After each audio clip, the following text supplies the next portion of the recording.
কিছু কিছু রান্না মনের খুব কাছের হয়, কারণ যে রেঁধেছে সেই মানুষগুলিও মনের খুব কাছের হয়। ঠিক তাই, আর সেই প্রিয় মানুষটি হলো আমার মা। আর তাই আজকে তোমাদের সঙ্গেও শেয়ার করে নিতে চলেছি আমার ভীষণ প্রিয় একটি স্পেশালি মায়ের হাতে বানানো চিকেন গ্রেভি রেসিপি। আর মায়ের হাতের এই চিকেন গ্রেভি রেসিপিটি জাস্ট দারুণ লাগে খেতে, আর এই স্বাদের কোনো তুলনা হয় না। নমস্কার, আমি সোনামণি, সবাইকে স্বাগত সোনামণি রান্নাঘরে। আশা করি সবাই সুস্থ আছো এবং ভালো আছো। আর মা কিভাবে বানালো এই রেসিপিটি, চলো তাহলে একবার দেখে নেওয়া যাক।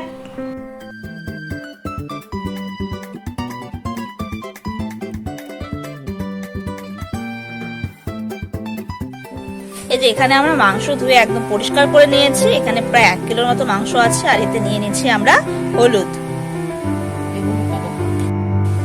এই যে এখানে আমরা নিয়ে নিচ্ছি হলো হলুদ।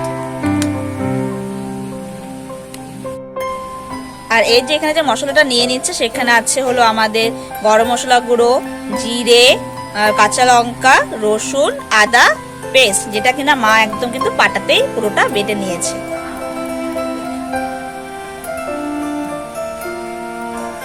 দিয়ে দিব হলো আমাদের কেটে রাখা আলু, যেটা কিনা চোখো চোখো করে মা কেটে নিয়েছে।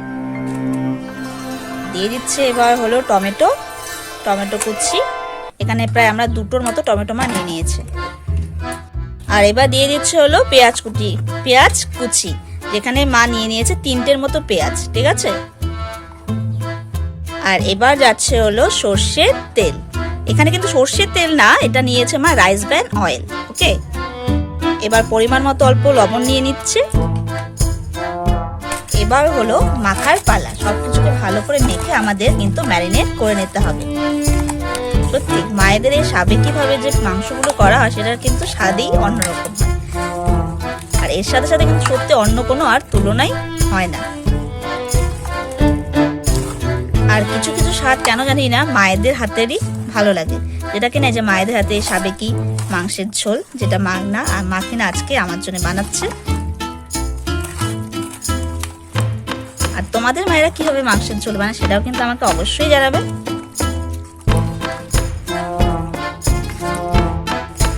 আর এখনকার দিনে যেখানে আমরা কিনা মিক্সারে সব মশলা পেস্ট করে নিই, সেখানে মায়েরা কিন্তু সবকিছু পাটা বেটে নেয়, যে তার জন্য হয়তো স্বাদটা এতটা অন্যরকম হয়, এতটা সাবেকি হয়, আর যেটা খুব ভালো লাগে খেতে।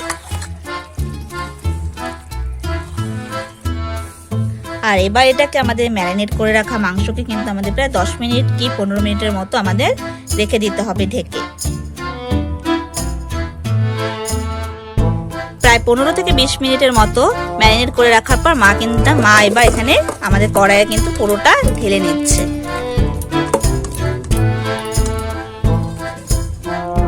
আর কি সুন্দর না লাগছে দেখতে, দেখো।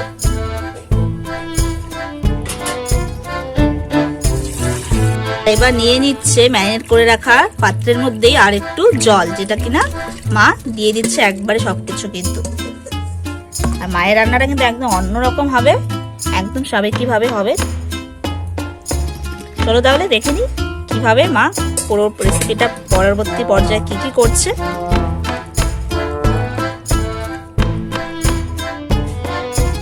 আর এবার কড়াই বসিয়ে নেওয়ার পালা।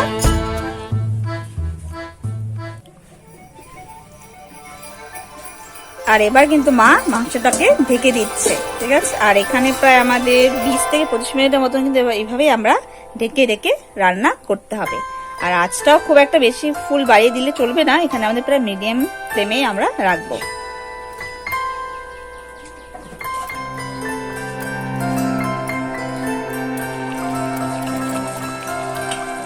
আর এই দেখো কি সুন্দর কষা কষা মাংসে মায়ের হাতে রান্না হয়ে গেল। আর এটা কিন্তু আমরা প্রায় আধ ঘন্টার মতো ঢেকে রেখেছিলাম, শুধু মাঝে মাঝে অল্প অল্প করে নেড়ে দিয়েছি যাতে করে নিচ থেকে লেগে না যায়। কিন্তু প্রায় আধ ঘন্টার মতন একদম লো ফ্লেমে কিন্তু আমরা পুরো রান্নাটা মা সারলো। দেখো কি সুন্দর হয়েছে, কষিয়ে গিয়ে একদম মাখা মাখা। তাহলে তোমাদের কেমন লাগলো সেটা আমাকে কিন্তু অবশ্যই একটু কমেন্ট করে জানাবে।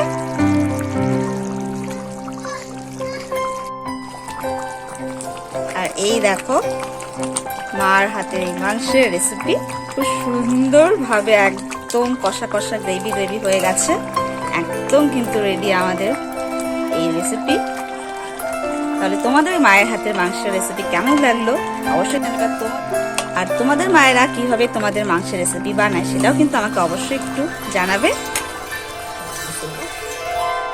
আর গ্যাস কিন্তু এখানে আমরা একদম বন্ধ করে দিয়েছি। আবার এটাকে ঢেকে কিছুক্ষণ রাখবো যাতে করে পুরো ফ্লেভারসগুলো একসঙ্গে রয়ে যায় আর খুব সুন্দর একটা স্মেল বেরোয় যখনই আমরা ঢাকনাটা সরিয়ে নিই।